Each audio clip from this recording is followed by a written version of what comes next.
Hello friends, welcome to Ashish lab sciences. इस video के अंदर हम हाइपोटोनिक, हाइपोटोनिक और आइसोटोनिक सॉल्यूशंस इस कंसेप्ट के बारे में पढ़ने वाले हैं। ये कंसेप्ट समझने से पहले आप एक चीज समझिए, सॉल्यूशन क्या होता है मैं आपको बताता हूं। देखिए आप सॉल्यूशन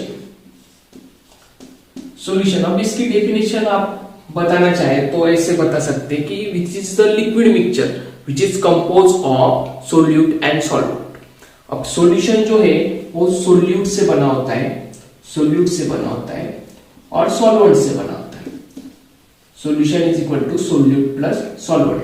अब इसमें जो ये सॉल्यूशन है, ये सॉल्यूशन है, ये जो दो ये चीजों से बना है तो आप कहोगे सॉल्यूट क्या होता है। अब सॉल्यूट जो है वो हमेशा सॉलिड होता है और जो सॉल्वेंट है वो लिक्विड होता है। अब इसकी एग्जांपल की आप बात करें कि सॉल्यूट क्या होगा, हम क्या ले सकते हैं, तो शुगर, जो चीनी हम यूज करते हैं वो शुगर। और एक एग्जांपल बताना चाहे तो सॉल्ट, जो नमक हम यूज करते हैं, वो ये हो गए सॉल्यूट के एग्जांपल। और सॉल्वेंट क्या है, वो लिक्विड फॉर्म में होता है। अब ये जो सॉल्वेंट है इसमें सॉल्यूट डिसॉल्व होता है, solvent which dissolves the solute. अब सॉल्यूट नमक है, जो भी नमक है, शुगर है, तो ये किस में डिवाइड होंगे, मतलब किस में डिसॉल्व होंगे, वाटर में, वाटर में होंगे या फिर अल्कोहल। ये भी आप सॉल्वेंट का एग्जांपल ले सकते हैं। अब वाटर के अंदर शुगर डालो या फिर सॉल्ट डालो, वो डिसॉल्व हो जाएगा। सॉल्यूट का काम ये है कि सॉल्यूट को डिसॉल्व करना। तो आप समझिए कि solution is equal to solute plus solvent. अब ये सॉल्यूशन है, इसका कॉन्सेंट्रेशन कभी ज्यादा होता है, कभी ज्यादा होता है, कभी कम होता है, ठीक है। तो आप ये देखिए सॉल्यूशन, अब इसका कॉन्सेंट्रेशन कभी ज्यादा होगा, कभी कम होगा। तो ज्यादा कॉन्सेंट्रेशन अगर हुआ तो क्या होगा, सॉल्यूशन, अगर इसका कॉन्सेंट्रेशन ज्यादा होगा, solution concentration is more than solute which is also more. Solute भी बढ़ेगा, अगर सॉल्यूशन का कॉन्सेंट्रेशन बढ़ गया तो सोल्यूट भी बढ़ेगा। अब सोल्यूट बढ़ गया तो क्या होगा, जो सॉल्वेंट है, जो लिक्विड हमने यूज किया है वो कम होगा, उसका कॉन्सेंट्रेशन कम होगा। अब रिवर्सिबल हम करेंगे, देखिए सॉल्यूशन, अब सॉल्यूशन होगा, रिवर्स इसका करें तो सॉल्यूशन अगर कॉन्सेंट्रेशन इसका कम होगा तो सोल्यूट का कॉन्सेंट्रेशन भी कम होगा और जो सॉल्वेंट है उसका कॉन्सेंट्रेशन बढ़ेगा, ठीक है। तो आप ये ध्यान में रखिए, अगर सोल्यूट का कॉन्सेंट्रेशन बढ़ा, अगर सोल्यूट का कॉन्सेंट्रेशन बढ़ा तो मतलब सॉल्यूशन का कॉन्सेंट्रेशन अगर बढ़ा तो सोल्यूट का कॉन्सेंट्रेशन बढ़ेगा और सॉल्वेंट का कॉन्सेंट्रेशन कम होगा।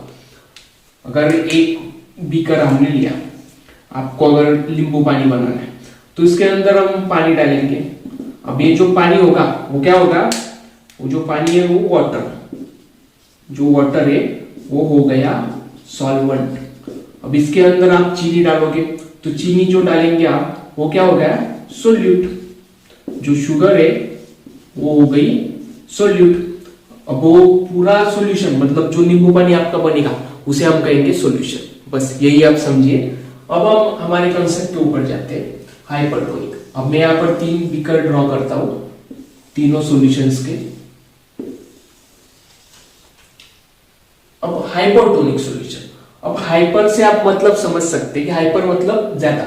अगर किसी को गुस्सा आ जाए तो हम यूज करते हैं टर्म हाइपर हो गया कोई, तो हाइपर के मतलब होता है कि हाई, हाई कॉन्सेंट्रेशन। अब जो ये सॉल्यूशन है उसका कॉन्सेंट्रेशन हाई होता है, इसलिए इसे हाइपरटोनिक सॉल्यूशन कहते हैं।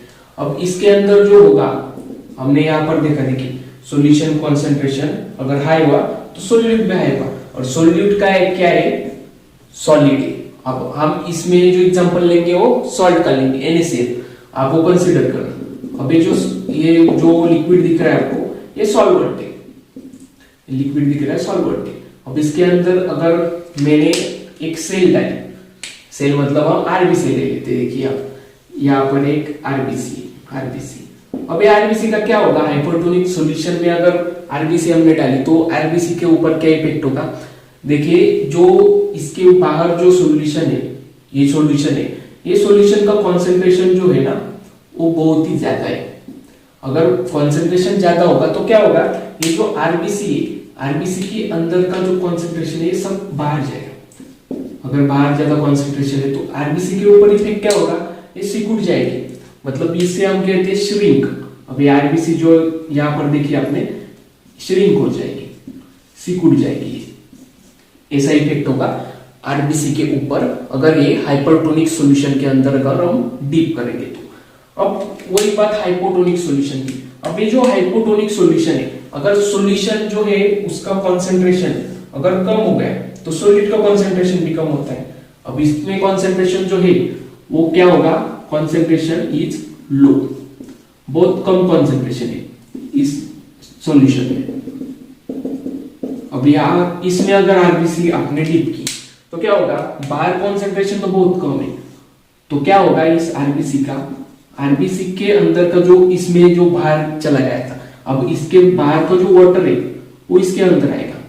अगर किसी भी चीज में अगर कोई चीज ज्यादा ऐड कर दे तो फूल जाती है ना, तो ये आरबीसी भी बहुत ही स्वेलिंग करने लगेगी, बहुत ही बड़ी होने लगेगी और कई बार ये बर्स्ट भी हो सकती है, स्वेल करेगी ये और कई बार बर्स्ट होगी। अगर ज्यादा इसके अंदर जो सॉल्यूशन आ गया तो आरबीसी बर्स्ट होगी, वो बहुत ही उसके बाहर कॉन्सेंट्रेशन आ जाएगा।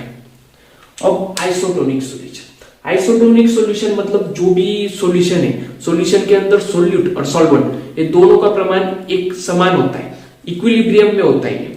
तो इसके अंदर अगर आप मुझे कमेंट सेक्शन में बताइए क्या होगा, इसके अंदर मैंने अगर आरबीसी को डाला तो कमेंट करना आप। देखिए मैं ही बता देता हूं, अगर इसके अंदर हमने आरबीसी को डाला तो ये isotonic, iso means the same. अब आरबीसी के ऊपर क्या होगा, इसके अंदर जो सोल्यूट है और सॉल्वेंट है दोनों को कंसंट्रेशन सेम है, इक्विलिब्रियम स्टेज है, तो आरबीसी जो हमने इसमें डीप की उसके ऊपर कोई भी इफेक्ट नहीं होगा, नो इफेक्ट, इफेक्ट ही नहीं होगा उसके ऊपर, वो बर्स्ट भी नहीं होगी, स्वेल नहीं होगी, कुछ नहीं होगा, सेम कंडीशन में रहेगी क्योंकि सोल्यूट और सॉल्वेंट दोनों का प्रमाण इसमें सेम है। तो मुझे लगता है आप ये तीनों जो सॉल्यूशंस यहाँ समझ गए होंगे, आप ये नोट डाउन कर लीजिएगा कि सॉल्यूशन का कंसंट्रेशन अगर बढ़ा तो सोल्यूट का कंसंट्रेशन भी बढ़ता है, अगर ये दोनों का कंसंट्रेशन बढ़ा तो जो सॉल्वेंट है जो लिक्विड फॉर्म में उसका कंसंट्रेशन कम होता है, अगर सॉल्यूशन का कंसंट्रेशन कम हो रहा तो सोल्यूट का कंसंट्रेशन भी कम होता है और सॉल्वेंट का कंसंट्रेशन बढ़ जाता है। ये पहले दो जो है उसका कंसंट्रेशन अगर बढ़ा तो ऑटोमेटिकली जो सॉल्वेंट हमने जो लिक्विड यूज किया है उसका कंसंट्रेशन पर परिणाम होगा, कुछ मतलब वो कम होगा या फिर ज्यादा भी होगा। और आप solute is equal to solvent plus solute plus solvent ये कैसे समझ सकते हैं, एक नींबू शरबत है, नींबू शरबत मतलब सॉल्यूशन, उसके अंदर जो लिक्विड है वो सॉल्वेंट और उसके अंदर हमने जो शुगर डाली है या फिर नमक डाला है वो सोल्यूट, बस यही आप ध्यान रखिए। और पर्टिकुलर जो कॉन्सेंट्रेशन है उसके अनुसार सेल्स के ऊपर क्या इफेक्ट होगा ये भी हमने इस वीडियो में देखा। अगर आपको कोई डाउट होगा तो आप कमेंट सेक्शन में पूछ सकते हैं। Thank you very much for your patience listening.